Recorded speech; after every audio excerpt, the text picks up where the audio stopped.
विधानसभा के मानसून सत्र की शुरुआत हो रही है, सरकार के क्या मुद्दे रहेंगे? देखिए, सरकार जो सदन जब चलता है तो सरकार, पहली बात तो जो सदन के अंदर जो बिल आते हैं उसको पास कराना सरकार की बड़ी जिम्मेदारी होती है, और सदन सुचारू रूप से चले ये बड़ी जिम्मेदारी होती है सत्ता पक्ष की। जो अब तक काम अधूरे हैं उस काम को पूरा करने की चर्चा होती है।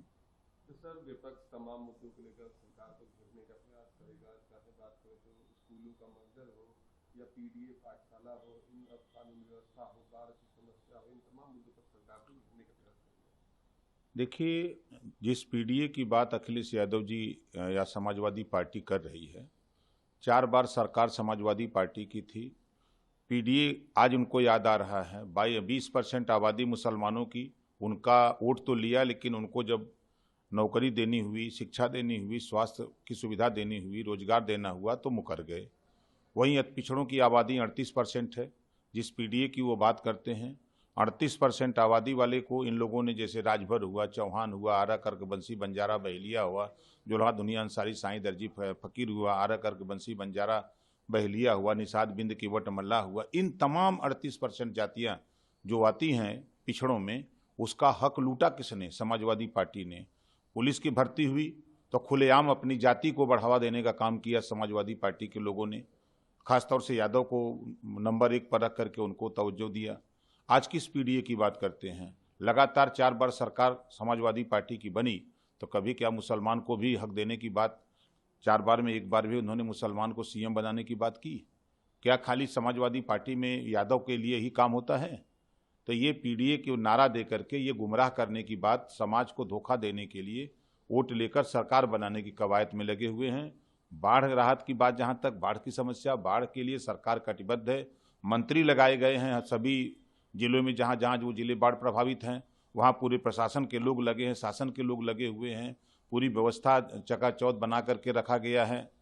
जो वो आज कानून की बात करते हैं, जब समाजवादी पार्टी की सरकार थी तो 1200 दंगे हुए थे, 1300 जन की हानि हुई थी। उस समय कहाँ थे? सहारनपुर में दंगे हुए, वहाँ हिंदू मुसलमान कत्लेआम हो रहा है, और ये सैफई महोत्सव में नाच देख रहे हैं बैठ करके। आज कानून की बात कर रहे हैं। जिनकी सरकार में दंगे में लोग मारे जाते थे, दंगे होते थे, आज पूरे प्रदेश में 8.5 साल लगभग होने जा रहा है, एक भी ना कहीं बड़ा दंगा हुआ, ना कहीं कर्फ्यू लगा। ये नहीं दिखाई दे रहा है उनको।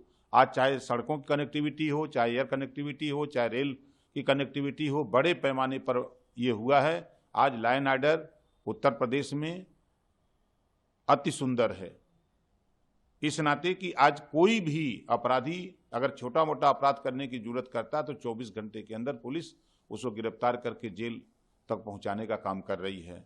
और ये सिर्फ सत्ता से बाहर होने की वजह से आज ये जो पढ़ाई पीडीए पाठशाला चला रहे हैं, उस पीडीए पाठशाला में अ से अखिलेश, डी से डिम्पल, प से परिवार, यही पढ़ाई होगी अब देश में।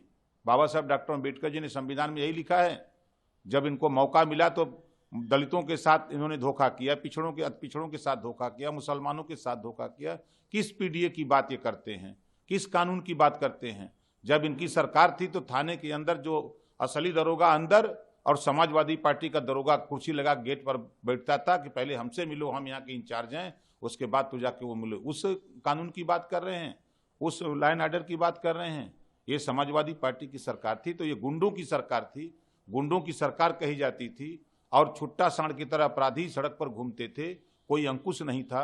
अपराधी मनमान अपराध करने पर उतारू थे, जिसका एक सीधा साधा उदाहरण सहारनपुर के जो घटना थी।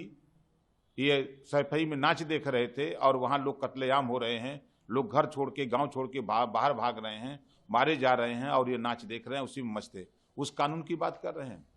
सर, विधानसभा की सत्र की कार्यवाही 3 दिन चलेगी, जिस पर अखिलेश यादव ने कटाक्ष करते हुए कहा है कि उसे 3 घंटे चलाना चाहिए, क्योंकि और 24 घंटे चलाने पर उन्होंने कहा है कि मैं उसका पूरा विरोध करता हूं, क्योंकि 9 सालों में कुछ किया नहीं और लोगों की नींद खराब हो गई है। देखिए, समाजवादी पार्टी अपने कार्यकाल को उठा के देख ले, उनके कार्यकाल से हर व्यवस्था अच्छी है, सदन भी ज़्यादा चल रहा है, और चाहे कानून की बात हो, लॉ एंड ऑर्डर की मामला हो, वो भी बेहतर है, शिक्षा में सुधार हुआ है, नौकरी, साफ सुथरी नौकरी, जो पढ़े लिखे बच्चे हैं उनको नौकरी मिल रही है, रोजगार मिल रहा है, गरीबों के घर तक आवास मिल रहा है। जो बिचौलिए समाजवादी पार्टी कांग्रेस में बिचौलिए बीच में लूटते थे, उस पर अंकुश लगा है। इस नाते ये लोग परेशान हैं। आज जो भी योजनाएं बन रही हैं केंद्र और प्रदेश सरकार की, वो गरीबों तक पहुंच रही हैं। इस नाते लोग परेशान हैं, समाजवादी और कांग्रेस के लोग। सर, 3 दिनों का जो समय दिया गया है सत्र का, इसको लेकर जो कटाक्ष किया है उस पर आपका क्या कहना है? देखिए, ये हमारे देश के प्रधानमंत्री जी ने एक सोच लेकर के विकसित भारत 2047 तक उन्होंने एक लक्ष्य दिया है कि हम 2047 तक पूरे भारत में एक विकसित भारत पूरी दुनिया में हम इसको बनाना चाहते हैं। उसी कड़ी में उत्तर प्रदेश के मुख्यमंत्री योगी आदित्यनाथ जी ने विधानसभा के अंदर विजन डॉक्यूमेंट्स 2047 यूपी कि हम भी उस प्रधानमंत्री जी के विजन में हम उत्तर प्रदेश को भी हम 2047 तक विकसित उत्तर प्रदेश बनाने के लिए उस पे लोगों से सुझाव, पहले सदन में लोगों से सुझाव मांगे जाएंगे, जो हमारे विधायक चुन के आए हुए हैं वो सभी लोग अपना अपना सुझाव दें, मंत्री सुझाव देंगे। उसके बाद ये जनता के बीच में बात जाएगी, जनता से भी सुझाव मांगा जाएगा कि क्या बेहतर किया जाए।